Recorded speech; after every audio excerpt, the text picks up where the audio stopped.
Hello, जय हिंद दोस्तों। कैसे हैं आप लोग। माँ Gayatri Heidi point official YouTube channel पर आपका स्वागत है। तो आइए दोस्तों, आज हम राजनीतिक शास्त्र का बहुत ही मोस्ट इम्पोर्टेंट टॉपिक जो है राज्यों का पुनर्गठन, किसको पढ़ेंगे, राज्यों का पुनर्गठन। यानी कि थोड़ा सा तो मतलब एक तरह से संघ तो बनाया गया, लेकिन उसको फिर से गठन किया जाएगा। किस राज्य को किस तरह से, कहीं अगर मतभेद है तो उसको स्पष्ट एक राज्य बनाया जाए तो उस राज्य को फिर से पुनर्गठन होगा। तो ये टॉपिक थोड़ा लंबा है, ठीक है। ये कम से कम चार पाँच तो नहीं, कम से कम 3 या 4 क्लास होगा, तो उसको हम बारी बारी से समझेंगे, ठीक है। तो आज देखते हैं राज्यों के पुनर्गठन में कौन कौन टॉपिक है। तो आइए शुरू करते हैं। देखिए क्या कह रहा है, भाषा के आधार पर राज्यों का पुनर्गठन। देखिए चैप्टर का नाम था राज्यों का पुनर्गठन। राज्य मतलब एक प्रांत, प्रदेश। इंडिया में टोटल 28 राज्य है अभी फिलहाल। यानी कि उसका पुनर्गठन मतलब फिर से गठन, यानी कि राज्यों का फिर से गठन कैसे होगा। इस पर देखिए क्या करा, भाषा के आधार पर। यानी कि अगर उर्दू भाषी अगर क्षेत्र है तो उसको भाषा के आधार पर उस क्षेत्र का नाम रखा जाए, ठीक है, या उसका पुनर्गठन किया जाए। तो इसी पर क्या कहा कि भाषा के आधार पर राज्यों का पुनर्गठन उचित है या नहीं है, यानी कि सही है कि नहीं है। इसके लिए क्या गया, इसकी जांच के लिए संविधान सभा के अध्यक्ष, ये सिर्फ देखने का स्थायी अध्यक्ष कौन थे, डॉक्टर राजेंद्र प्रसाद स्थायी अध्यक्ष थे। उन्होंने क्या किया, इलाहाबाद उच्च न्यायालय, जिसको कभी हम लोग प्रयागराज का नाम से जानते हैं, इलाहाबाद उच्च न्यायालय के अवकाश प्राप्त न्यायाधीश, यानी कि जो रिटायर हो चुके थे न्यायाधीश जज साहब इलाहाबाद उच्च न्यायालय के, उसका नाम क्या था, एस.के. धर। क्या नाम था उसका, एस.के. धर की अध्यक्षता में एक 4 सदस्यीय आयोग की नियुक्ति की। यानी कि राजेंद्र प्रसाद के द्वारा क्या किया गया कि भाषा के आधार पर उचित है कि नहीं है पुनर्गठन राज्यों का, उसके लिए किसके अध्यक्षता में, तो उसमें अध्यक्ष एक तरह से किसको बनाया गया, उस समिति का एस.के. धर को। उसमें सदस्य कितने थे, 4। एक आयोग की गठन किया गया, उस गठन का नाम क्या होगा, धर आयोग। उस आयोग का क्या नाम होगा, धर आयोग, क्योंकि उसके अध्यक्ष कौन है, एस.के. धर है। तो आगे आएगा पॉइंट, ठीक है।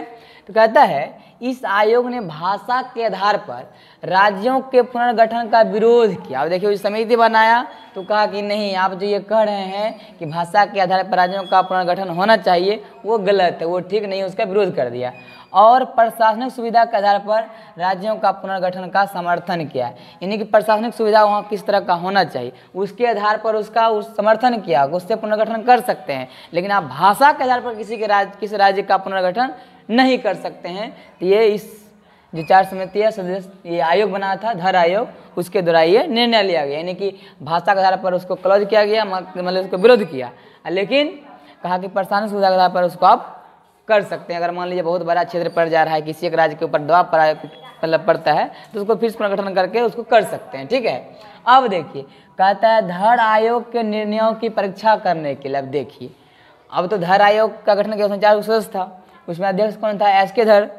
लेकिन अब कहा कि जो निर्णय लिया, तो कहा कि निर्णयों की परीक्षा करने के लिए कांग्रेस कार्य समिति ने अपने जयपुर अधिवेशन में, यानी कि कांग्रेस का एक अधिवेशन जयपुर में जो हुआ था, उसमें जवाहरलाल नेहरू, वल्लभ भाई पटेल और पट्टाभी सीतारमैया की एक समिति का गठन किया। यानी कि देखिए, एक पंडित नेहरू है, वल्लभ भाई पटेल है, पट्टाभी सीतारमैया, ये तीनों व्यक्ति ने मिलकर के क्या किया, एक समिति का गठन किया। किस लिए, कोई निर्णय लिया है उसका परीक्षा के लिए, कोई निर्णय उसका है कि सही है कि गलत है। कहा कि इस समिति ने भाषाई आधार पर राज्यों के पुनर्गठन की मांग खारिज कर दिया। यानी कि उसको अब ये खारिज कर दिया, नया समिति बनाए, ठीक है।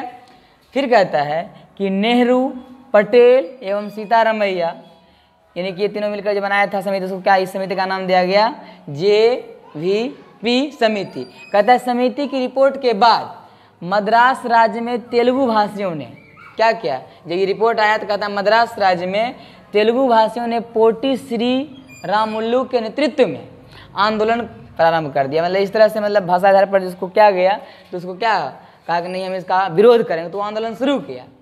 तो आंदोलन देखिए कैसा, कहता है कि आमरण अनशन। अब थोड़ा समझिए कि आमरण अनशन क्या होता है। आमरण को जब तोड़ेंगे तो वो कहता है आ प्लस मरण, यानी कि जब तक मरेंगे नहीं तब तक आंदोलन करेंगे, तब तक अनशन करेंगे। यानी कि जब वो आमरण अनशन कर रहे थे, कौन, श्री रामुल्लू पोटी श्री राम मुल्लू, तो देखिए उसमें क्या हुआ।